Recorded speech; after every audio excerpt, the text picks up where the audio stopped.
Bom, pessoal, nós vamos agora falar de controle de convencionalidade, tema super legal, super interessante e que ainda não foi explorado pela VUNESP.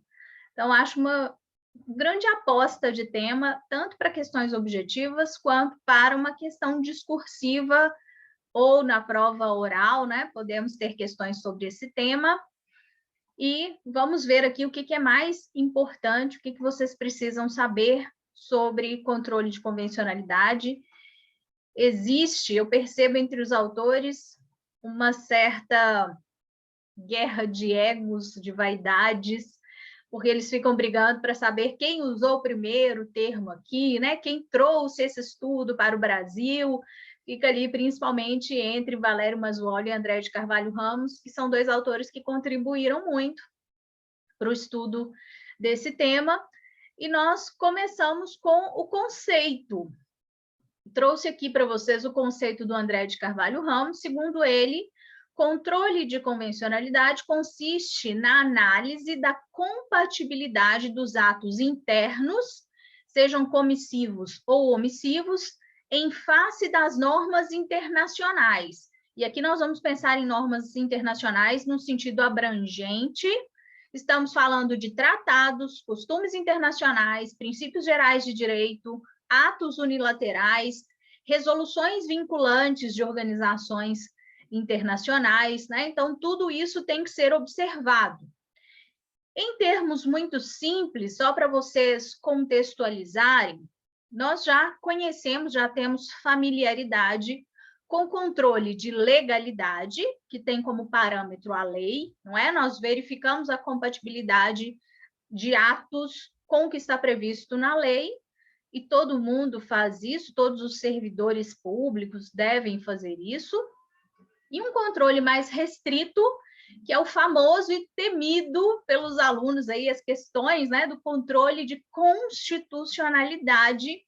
Esse é mais restrito, porque nós temos na forma difusa e concentrada. Então, concentrada só o Supremo e os tribunais de justiça, se tivermos como parâmetro as constituições estaduais, e o controle de constitucionalidade difuso, que é realizado por qualquer juízo ou tribunal. Além desses dois que já estamos habituados, nós teríamos também esse controle de convencionalidade. Se nós temos na legalidade como parâmetro a lei, na constitucionalidade como parâmetro a Constituição Federal ou as estaduais, no controle de convencionalidade, o nosso parâmetro são as convenções, são os tratados internacionais de proteção de direitos humanos. Então, um ato, para que seja válido, ele tem que passar por esses controles, ele tem que estar de acordo com a lei, de acordo com a Constituição e também de acordo com os tratados internacionais de direitos humanos. Né? Então, nós criamos um novo filtro com essa ideia do controle de convencionalidade. E o André de Carvalho Ramos continua nos explicando sobre o Instituto, e ele vem dizer que esse controle pode ter um duplo efeito, positivo ou negativo. O efeito negativo do controle de convencionalidade é justamente invalidar os atos normativos, as decisões nacionais que sejam contrárias a essas normas internacionais. Né? Então, se não está de acordo, não pode ter validade, nós teríamos que invalidar, e ele chama de efeito negativo, que é o controle destrutivo ou saneador da convencionalidade. É a ideia de retirar, de invalidar o que não está de acordo com essas normas internacionais. Já o efeito positivo é a interpretação adequada. Muitas vezes nós não vamos precisar invalidar, não é? Nós não vamos precisar sanear essa convencionalidade, é bem mais fácil, é só darmos a interpretação adequada. Então, quando isso é possível, obviamente, é muito melhor. Nós encaixamos a interpretação a ser dada aqui nacionalmente para que ela esteja conforme as normas internacionais. Ele chama isso de controle construtivo de constitucionalidade. Então, no destrutivo ou saneador, eu invalido o ato. No construtivo, nós simplesmente vamos dar uma interpretação adequada. E esse controle de convencionalidade, ele tem duas origens, nós identificamos aqui duas origens. O de matriz internacional, que é o verdadeiro controle de convencionalidade, por isso que a gente diz que ele é autêntico, é definitivo, e o de matriz nacional, que é provisório ou preliminar. Quem que faz, quem é responsável pelo controle de convencionalidade de matriz internacional? Os tribunais internacionais e órgãos internacionais, que são compostos por julgadores independentes, por especialistas, né? Então, eles seriam os responsáveis, eles vão fazer isso conforme tratados internacionais específicos. Aqui nas Américas, nosso grande exemplo é a Corte Interamericana de Direitos Humanos, que tem como base os tratados internacionais, especialmente aqui das Américas. E é o controle, né, ao qual o Brasil se submete, porque participamos do sistema americano. No controle de convencionalidade de matriz interna, a análise é feita pelo próprio país. Então, inicialmente, imaginava-se que só os juízes é que fariam esse controle de convencionalidade. E a ideia inicial era essa, né, de um controle mais restrito aos órgãos do judiciário. O ACR nos apresenta aqui a origem do controle, que foi consagrado na França desde 1975, mas nós percebemos que a Corte Internacional de Justiça ampliou a ideia do controle de convencionalidade, porque ela tem julgamentos nos quais ela deixa claro, principalmente num caso muito famoso, que é o caso Gelman versus Uruguai, a Corte deixa bem claro que aqui para nós nas Américas, a função de realizar controle de convencionalidade não é só do judiciário. Gente, muito importante, isso tem caído muito em prova. Não é só o Poder Judiciário que tem obrigação de realizar controle de convencionalidade. Todas aquelas pessoas que, de alguma forma, estão ligadas à administração da justiça têm essa obrigação. Então, existe um controle de convencionalidade interno de matriz jurisdicional, quando é feito pelo Judiciário, e de matriz não jurisdicional, quando é feito por outros órgãos, outros agentes, como promotores de justiça, defensores de justiça, delegados, procuradores. Todo mundo teria essa obrigação. Então, vocês, enquanto delegados de polícia, têm a obrigação de realizar controle de convencionalidade segundo a Corte Interamericana de Direitos Humanos, que é o que nos interessa, não é? Já que nós participamos do sistema americano, não nos interessa saber o posicionamento do Tribunal Europeu. Nós estamos sujeitos a esse controle aqui na Corte Interamericana. O nosso Tribunal Internacional que faz esse controle definitivo é a Corte Interamericana de Direitos Humanos. Então, ótima questão para cair em prova. O controle de convencionalidade não é exclusivo dos órgãos jurisdicionais, tá? Caso Gelman versus Uruguai, que é de 2013, a Corte, nesse caso, confirmou, inclusive, entendimentos anteriores que ela já tinha sobre isso. Uma diferença importante. No controle de convencionalidade externo ou internacional, nós temos a análise de todo o ordenamento jurídico do Estado. A Corte pode dizer que um artigo original da nossa Constituição não passa no controle de convencionalidade, não está de acordo com a Convenção Americana de Direitos Humanos, por exemplo, né? Então, não tem limite. Eu não posso dizer para a Corte, não, essa daqui é a Constituição brasileira, vocês não podem analisá-la. A Corte pode tudo. Ela olha para o nosso ordenamento jurídico interno e ele é mero fato. Não existe hierarquia. Pouco importa se é uma norma constitucional, se é uma norma de um decreto, de uma lei ordinária, pouco importa. Ela analisa o ordenamento como um todo. Então, no controle de convencionalidade externo, uma norma constitucional pode sim ser objeto desse controle. Já no controle de convencionalidade interno, existe um limite, e o próprio STF, né, vem dizer isso, porque as normas constitucionais originárias não poderiam ser objeto do controle. Não dá hoje para o Supremo dizer que uma norma originária da Constituição de 88 não passa no controle de convencionalidade. Só a Corte Interamericana poderia fazer isso, entendem? Então, olha aqui uma afirmação do STF. O STF não tem jurisdição para fiscalizar a validade das normas aprovadas pelo Poder Constituinte originário. Então, se ele não pode analisar essas normas, né? Se elas não são objeto nem do controle de constitucionalidade, não poderiam ser também do controle de convencionalidade interno, porque do externo podem ser sim. Então, atenção a essa pegadinha de prova. As normas constitucionais originárias não podem ser objeto de controle de constitucionalidade, nem de controle de convencionalidade. Errado, a menos que seja controle de convencionalidade interno, porque no externo elas podem sim ser objeto. Se a Corte Interamericana quiser analisar a convencionalidade de uma norma constitucional originária, ela pode, não tem nada que a impeça, porque nós já vimos que em direitos humanos nós não trabalhamos com a ideia de hierarquia que existe em direito constitucional, né? Então, são controles diferentes e, claro, que os resultados podem ser diferentes. E isso, às vezes, pode gerar controvérsia, como nós tivemos aqui no Brasil, no caso Júlia Gomes Lund. O que aconteceu?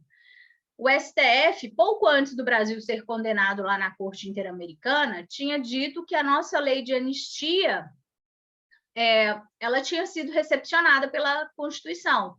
Não se faz controle de constitucionalidade de lei anterior à Constituição, né? Então, nós tivemos um juízo de recepção e a lei de anistia, segundo o Supremo, estava ok, foi recepcionada pela Constituição. Meses depois, o que aconteceu? A Corte olhou a nossa lei de anistia e entendeu o quê? Essa lei viola direitos humanos, ela não passa no controle de convencionalidade. Brasil, revogue, considere aí sem efeito, essa lei não pode ser mais aplicada. Gerou-se a controvérsia, né?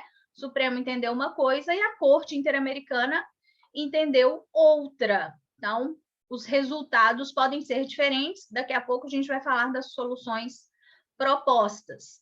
Temos ainda o que o autor chama de controle de convencionalidade compulsório, que é a obrigação que o Estado tem de adotar as decisões internacionais proferidas naqueles processos em que ele foi réu, em que ele foi condenado, como o Brasil deveria fazer, né? Se a Corte falou a sua lei de anistia não é válida, revogue, o Brasil tinha que cumprir isso, porque ele aceitou a jurisdição da Corte, nós já estudamos isso, ele não tem que fazer o favor de cumprir a decisão, ele é obrigado a cumprir.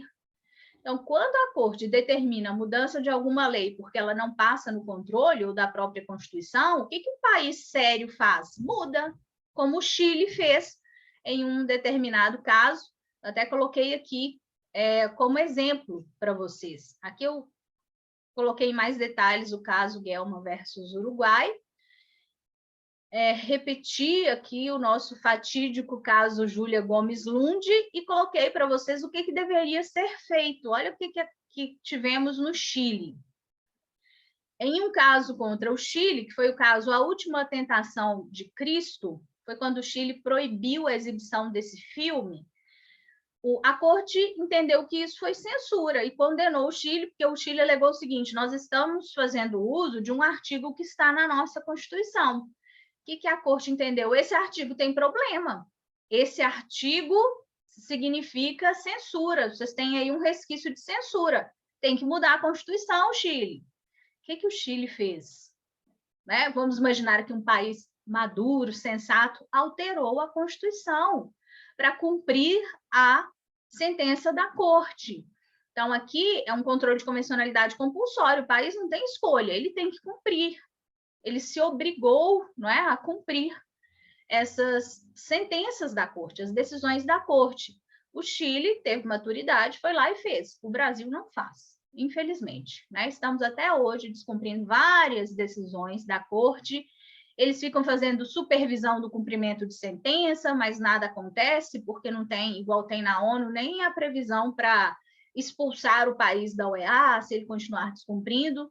Então, infelizmente, a gente fica aí 10 anos depois, né, e a corte verificando se o Brasil cumpriu ou não, e o Brasil não cumpre, e a corte fala, mas não é possível, Brasil, 10 anos depois, né? E o Brasil, infelizmente, não está nem aí. Tomara que isso mude.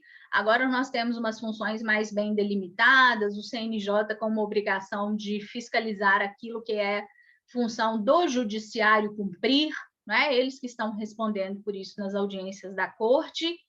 Então, tomara que alguma coisa mude para que o sistema tenha efetividade, né, gente? Senão não adianta nada. O Brasil fica aí só ratificando o tratado, mas não cumpre, nem quando é condenado pela corte, ele cumpre. Então, esse controle de convencionalidade interna é como se fosse uma chance que o país tem de corrigir por conta própria os problemas, né? A incompatibilidade. Porque se ele não fizer isso por conta própria, quando vier o controle de convencionalidade definitivo pela corte, ele será obrigado a fazer.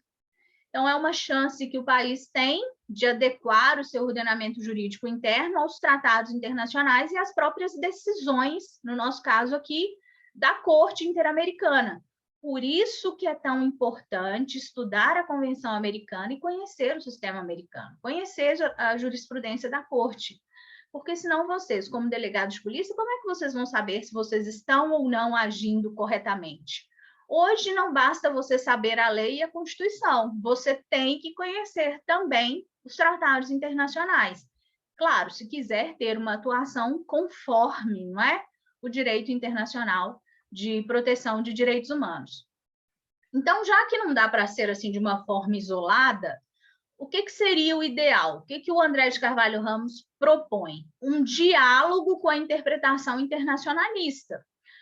Os tribunais brasileiros, os juízes, promotores, delegados, todo mundo tem que conhecer os tratados internacionais e as decisões da Corte e buscar agir em conformidade com isso, porque isso nos evita, né, a responsabilização internacional.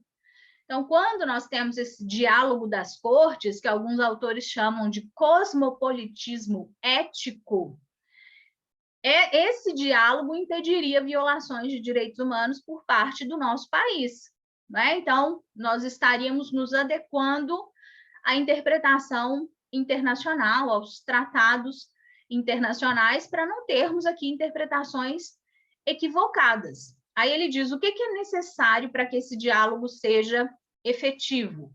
A menção à existência de dispositivos convencionais ou extraconvencionais de direitos humanos vinculantes ao Brasil sobre o tema objeto de julgamento. Então, quando um juiz vai julgar um caso, ele tem que considerar se existe em relação àquele determinado caso algum tratado internacional, ou se as regras de Mandela deveriam ser aplicadas, as regras de Bangkok. Então, para isso, olha o conhecimento que precisa ter, né? E não vamos falar só dos juízes, promotores, delegados, procuradores, todo mundo. É assim que o nosso sistema vai evoluir. Por isso que agora a CNJ colocou como matéria obrigatória, vai começar a cair nos concursos de magistratura, já cai em alguns MPs, o CNMP vai no mesmo sentido, já cai pesado para as defensorias. Fico horrorizada quando vem concurso de delegado hoje que não cai direitos humanos, igual saiu agora o edital de Alagoas. Acho péssimo, porque não prepara os profissionais para o que é necessário, né? A gente já conversou, não é só para a prova, é para a vida. A menção à existência de caso internacional contra o Brasil sobre o objeto da lide e as consequências disso reconhecidas pelo tribunal. Isso aqui eu achei interessante porque o STJ fez. Lembram-se que nós falamos aqui anteriormente do IDC? Quando o STJ foi julgar o caso Favela Nova Brasília, ele considerou que o Brasil já tinha sido condenado pela corte, no caso Favela Nova Brasília, que já tinha que tomar várias providências e que não fazia sentido deslocar a competência, né? Então, foi legal, ele considerou esse caso. A gente já viu que STF e STJ, em vários casos, consideraram as regras de Bangkok, as regras de Mandela. Isso é super importante. A STJ também considerou aqui, quando ele determinou o cumprimento, a contagem em dobro do prazo de uma pessoa que está presa de forma em um local que seja degradante, né? Em condições degradantes, ele considerou uma resolução da Corte contra o Brasil em 2018, em uma medida provisória. Isso é sensacional, mas ainda é uma situação muito excepcional, né? O que o STJ estava fazendo ali? Diálogo das cortes. Eu não posso desconsiderar o que a Corte Interamericana já falou sobre isso. Então, um aspecto importante.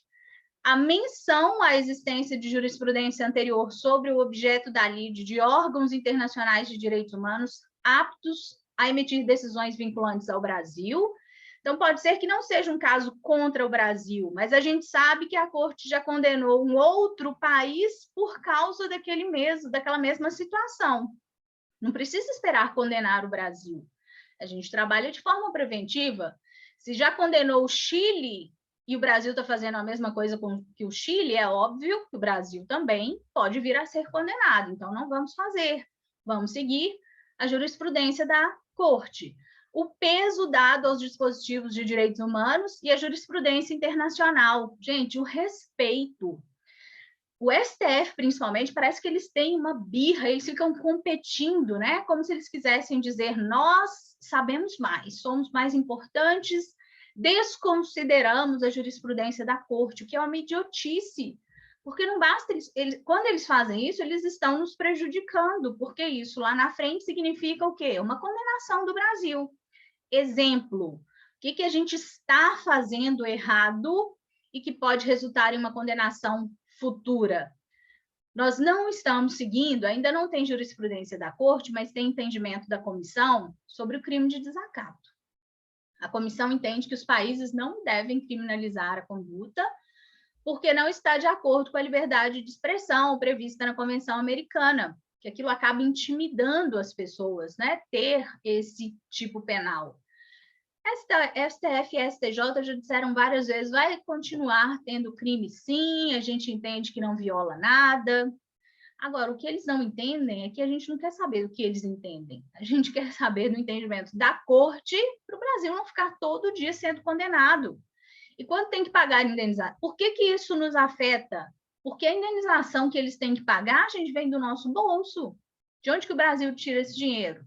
Né? Nós é que pagamos o pato. Então, deveria sim haver uma fiscalização maior em relação a isso.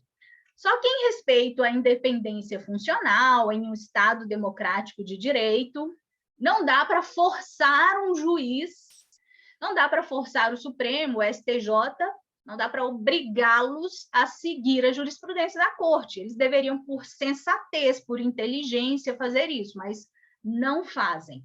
Então, quando esse diálogo das cortes não é respeitado, o André de Carvalho Ramos diz que nós deveríamos adotar a teoria do duplo controle ou crivo dos direitos humanos. Duplo controle ou duplo crivo dos direitos humanos. Atenção a esses nomes que podem aparecer em provas. O que essa teoria nos diz? Para que um ato, uma lei sejam válidos, eles têm que passar por um duplo controle. Não basta estar de acordo com a Constituição, tem que passar pelo filtro da Constituição e também pelo filtro dos tratados internacionais de direitos humanos. São dois controles. Se não passa pelos dois, foi reprovado. O exemplo que eu dei, lei de anistia, passou pelo filtro do Supremo, ok, mas não passou pelo filtro da Corte. Então, qual o resultado? Reprovada. Não pode continuar vigorando. A gente não adota isso, né? Então, é o que ele propõe aqui como uma alternativa, quando os juízes e tribunais não fazem por livre e espontânea vontade, não respeitam o diálogo das cortes, nós teríamos que ter esse duplo controle. Aí diz ele, evita-se o antagonismo entre o STF e os órgãos internacionais, evitando a ruptura e estimulando a convergência em prol dos direitos humanos. Mas, infelizmente, a gente precisa desses órgãos até para o duplo controle, até para eles reconhecerem isso. E o Supremo não reconhece.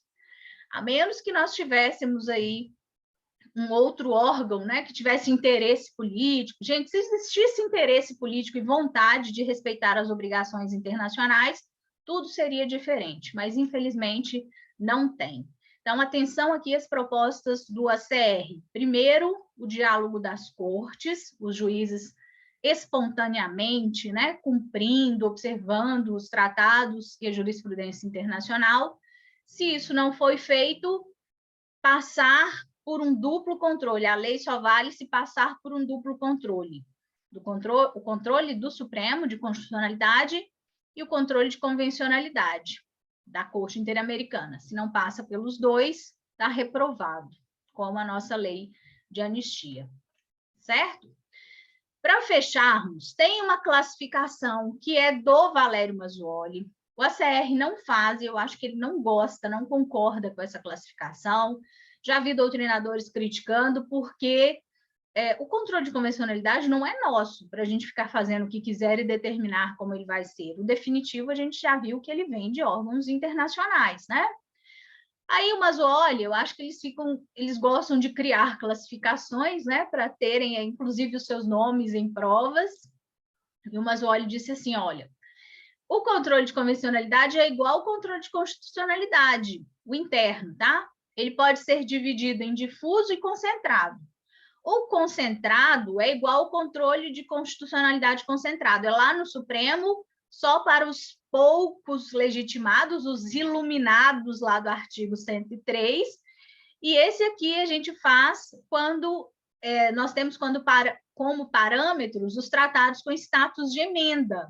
Então, diz o Mazzuoli, se o meu parâmetro é um tratado com status de emenda, o controle só pode ser feito lá no Supremo, é um controle de convencionalidade concentrado lá no Supremo pelos legitimados para o controle de constitucionalidade. Eu discordo totalmente disso. Isso que ele está dizendo para mim é controle de constitucionalidade. Mas por que eu estou falando isso? Porque às vezes as bancas já têm questões de prova sobre isso, tá? Considerando a classificação do Mazzuoli. Para mim não faz sentido nenhum. E na forma difusa, que são aqueles tratados que não têm status de emenda, aí sim, qualquer juiz ou tribunal pode fazer de ofício. Já vimos que também defensores, promotores, juízes, delegados, né? Todo mundo pode fazer, que são aqueles tratados que sejam normas supralegais. Se o parâmetro são tratados que são normas supralegais, o controle de convencionalidade é difuso, todos poderiam atuar. Se tem como parâmetro os tratados internacionais com status de emenda, é só lá no Supremo, é um controle de convencionalidade concentrado só pelos legitimados do artigo 103. Sinceramente, acho ridículo e uma total deturpação do Instituto. Mas existe a classificação e vocês têm que saber para provas, tá bom? Aí eu coloquei aqui, não tem isso expresso no edital de vocês, né? Mas caiu na Polícia Civil do Amazonas, achei super legal, mantive no material de vocês. Como que o delegado, me perdoem, pode atuar no controle de convencionalidade? Depois vocês deem uma lida aqui. Não acho que eles vão cobrar isso de forma direta em São Paulo, mas você saber falar sobre isso, acho que pode trazer um peso enorme, especialmente numa questão discursiva ou oral, né? Que é quando você vai ter possibilidade de falar sobre. Lembre-se que o delegado de polícia pode e deve fazer controle de convencionalidade, especialmente assegurando os direitos e garantias, tanto previstos na Constituição quanto em tratados internacionais, de uma pessoa indiciada ou que está sendo investigada, tá? E aí eu coloco aqui alguns exemplos. Me desculpem o tamanho do vídeo, eu me empolgo um pouco ao falar desse tema. Depois nós vamos conversar mais sobre isso com calma. E aí daqui a pouco eu volto para fecharmos o capítulo com o Programa Nacional de Direitos Humanos, tá bom?